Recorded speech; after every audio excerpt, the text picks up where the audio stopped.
Olá, eu sou Heinz Karl Schwebel e esse é o canal Trumpeter's Stuff. Hoje eu vou falar um pouco sobre o fundamento número 1 para se tocar trompete bem, a respiração.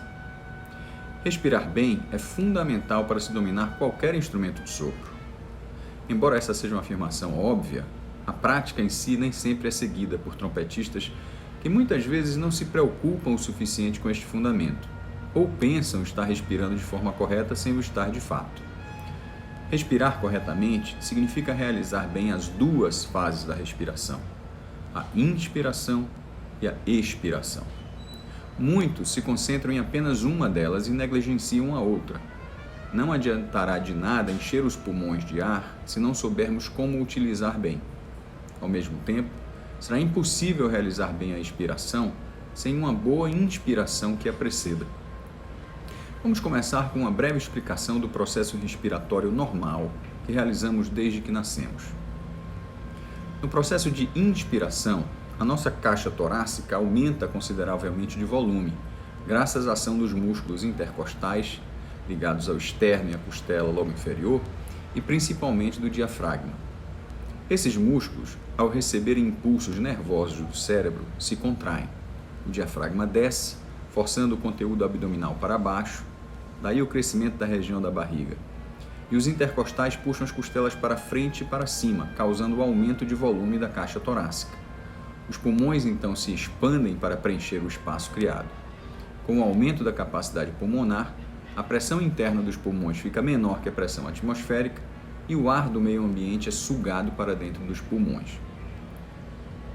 No processo inverso, o diafragma e os intercostais, graças às suas propriedades elásticas, relaxam e voltam à posição original, comprimindo os pulmões e provocando a saída do ar. Esse é o processo natural que realizamos milhares de vezes por dia sem percebermos sequer que ele acontece. No que diz respeito a tocar trompete, é a minha opinião que respirar bem está diretamente ligado à quantidade de ar que inspiramos e também à capacidade de realizar a inspiração e a expiração de forma relaxada e, ao mesmo tempo, proativa.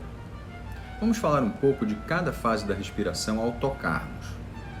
Inspirar bem, no que concerne tocar um instrumento como o trompete, significa usar toda a capacidade de nossos pulmões, e a condição para isso é criar espaço para o pulmão crescer para além da sua expansão normal, provocada pela ação independente do diafragma.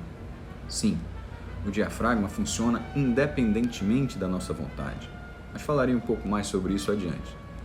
Para conseguirmos essa expansão extra, devemos conscientemente expandir lateralmente as costelas e pode-se até mesmo buscar a expansão dos músculos do peito e das costas, para criar ainda mais espaço e permitir a expansão máxima dos pulmões. Dessa forma, conseguiremos inspirar uma grande quantidade de ar, e muito ar é igual grande volume de som e mais ressonância, maior facilidade em articular, melhor controle dos registros grave e agudo e mais resistência. Enfim, as condições físicas para tocar melhoram quando inspiramos bem e tudo fica mais fácil se este primeiro passo é bem dado. Expirar bem, por sua vez, é mover o ar inspirado livremente, de forma lenta, tranquila e relaxada, quando buscamos um som macio, suave e em dinâmicas como pianíssimo, piano e mezzopiano, mas também de forma livre, rápida e intensa, quando buscamos um som mais brilhante e em dinâmicas mais poderosas, como mezzoforte, forte, fortíssimo ou fortíssimo.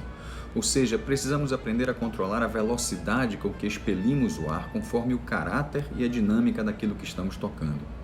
A velocidade com que se sopra o ar inalado será determinante no tipo de som e também na dinâmica pretendida, e é importante desenvolver a capacidade de controlar essa aceleração e desaceleração do ar. Não se toca mais forte usando uma maior quantidade de ar, visto que a quantidade máxima de ar dentro de um trompete num determinado momento M é constante, seja no piano ou no forte, uma vez que o tubo não varia de tamanho conforme a dinâmica utilizada, mas sim soprando mais rápido. A força, portanto, vem da velocidade do movimento do ar, assim como ao chutar uma bola, é a velocidade do movimento da perna e do pé que determinam a força do chute, pois a perna e o pé em si serão os mesmos num chute mais fraco ou num chute mais forte. Não se consegue um verdadeiro pianissimo soprando com muita velocidade, nem um verdadeiro fortíssimo soprando muito lentamente. Usa-se a velocidade do ar também para controlar o grau de intensidade pretendido. Mais rápido igual a um som mais intenso, mais lento igual a um som mais suave.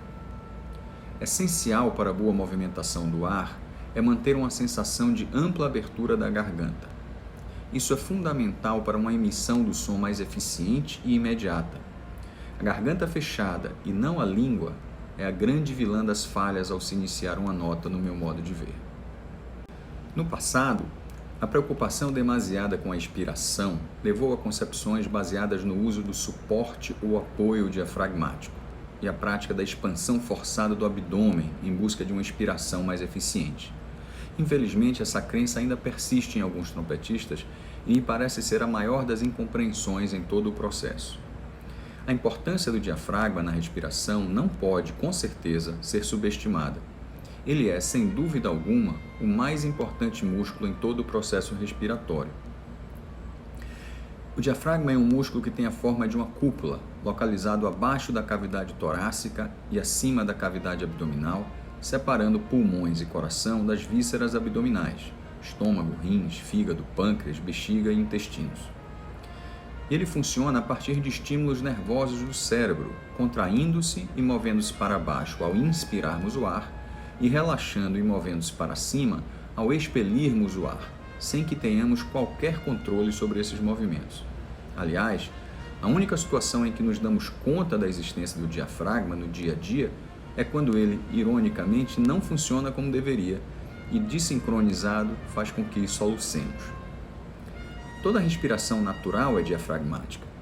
Mesmo respirações denominadas como clavicular, abdominal ou intercostal não podem acontecer de forma natural sem a participação do diafragma.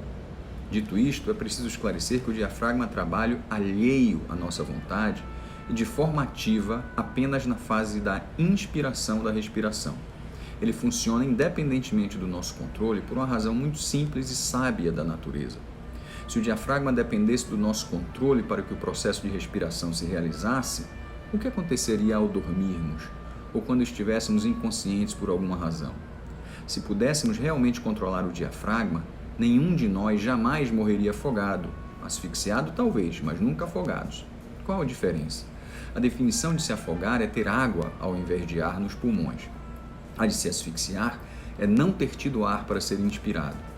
Que pessoa em sã consciência e estando submersa inspiraria água por livre e espontânea vontade ao invés de ar? Acontece que o nosso diafragma, ao estarmos necessitados de oxigênio, obriga-nos a realizar um mecanismo de inspiração quando responde ao estímulo enviado pelo cérebro. O diafragma então se contrai, desce, os pulmões se estendem para baixo, a pressão interna torna-se menor que a externa, a glote se abre e, na falta de ar, entrará nos pulmões aquilo que nos circunda, no caso, água. Morre-se afogado. Outra ideia errada sobre o funcionamento do diafragma é que ele, se apoiado, produziria uma melhor emissão do ar. A verdade é que o diafragma, como esclarecido há pouco, funciona de forma ativa apenas na fase de inspiração da respiração, limitando sua ação na fase de expiração a retornar à posição de relaxamento por elasticidade ou empurrado para cima pelos músculos abdominais. A ideia de que forçar a barriga para fora e tensionar os músculos abdominais gera qualquer tipo de benefício para quem toca um instrumento de sopro parece-me tão fácil de negar que é surpreendente para mim que ela tenha sobrevivido tanto tempo. Vejamos o que dizem dois dos mais respeitados especialistas no assunto. Abre aspas.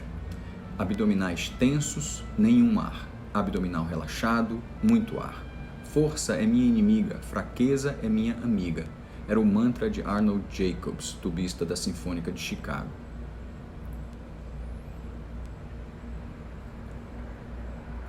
Outro testemunho agora. Depois de tocar por quase 50 anos na Orquestra Sinfônica de Chicago, eu ainda não posso deixar de enfatizar a importância dos fundamentos.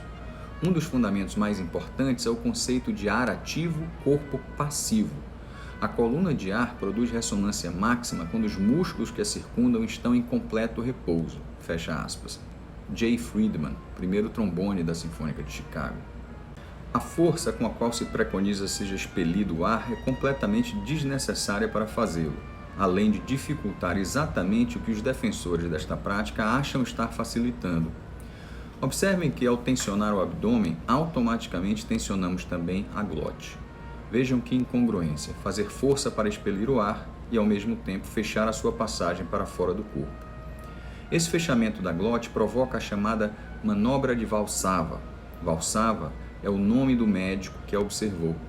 A manobra de Valsalva cria uma compressão interna do ar preso em nosso corpo, que é muito útil em algumas situações corriqueiras, mas extremamente prejudicial para tocar trompete. Ela é útil em criar uma pressão interna que nos ajuda a levantar um objeto pesado ou a expelir algo de nosso corpo, no parto de um bebê ou ao irmos ao banheiro, por exemplo. A pressão que muitos pensam ser exercida pelo diafragma ao se expandir a barriga para fora é, na verdade, feita pelos músculos abdominais. Essa pressão vai existir, inevitavelmente, nas situações extremas, tocando numa dinâmica extremamente forte ou na tessitura extremamente aguda. Mas devemos adiá-la o mais que pudermos, renovando sempre a nossa quantidade de ar nos pulmões. Sugiro que agora façamos o seguinte experimento. Inspire profunda e lentamente pela boca, pensando em expandir lateralmente as costelas, sem levantar os ombros na direção do pescoço, até que não seja possível colocar mais ar nos pulmões. Com os pulmões cheios, simplesmente deixe o ar sair e observe se precisou fazer qualquer tipo de esforço para soprar o ar para fora. Agora o inverso. Sopre todo o ar que tem dentro dos pulmões para fora e vá observando o que acontece com os músculos da região abdominal.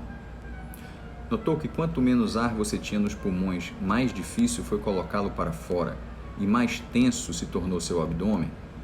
Ou seja, você só precisaria do suporte quando estivesse já praticamente sem ar nenhum para usar.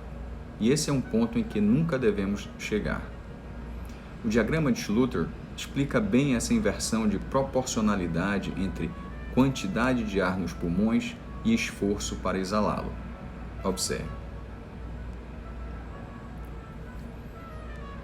Como se pode observar, quanto mais energia o músico colocar no processo de inspiração, menor será o seu esforço para exalar o ar dos pulmões. No nosso caso específico, quantidade de ar gera qualidade de execução. O ideal é que nunca fiquemos abaixo do nível 5 de quantidade de ar nos pulmões. A frequência de inalações deve ser a maior possível para evitar que trabalhemos com pouca quantidade de ar, evitando assim que a tensão nos músculos abdominais aumente à medida que a quantidade de ar diminui e a glote se aperte, dificultando a saída do ar. Aproveitar todas as possibilidades possíveis para inalar, mesmo quando ela não nos parece necessária, é uma prática salutar, mas infelizmente adotada por poucos. O contrário dessa prática é defendido por alguns que aconselham que se inspire em quantidades não maiores que as absolutamente necessárias. O que eles não explicam é como medir essa quantidade absolutamente necessária. Ora, qualquer pessoa que tenha alguma experiência em tocar um instrumento de sopro em público sabe que a quantidade de ar necessária para executar uma passagem musical é algo extremamente variável.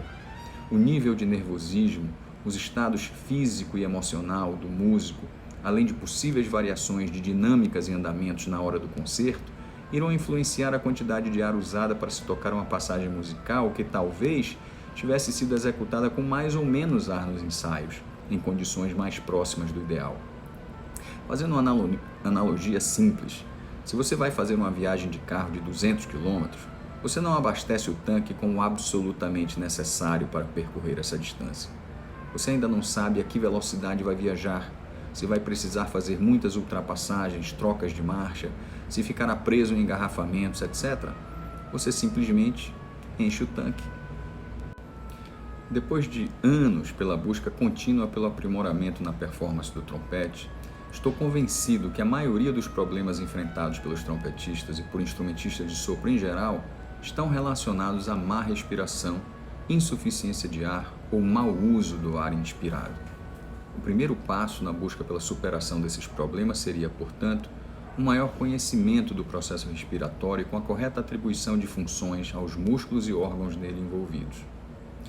Espero que esse vídeo os inspire a procurar entender o melhor possível o processo de respiração e, assim, melhorar ainda mais sua performance no trompete. Eu sou Heinz Karl Schwebel e esse é o canal Trumpeters Stuff.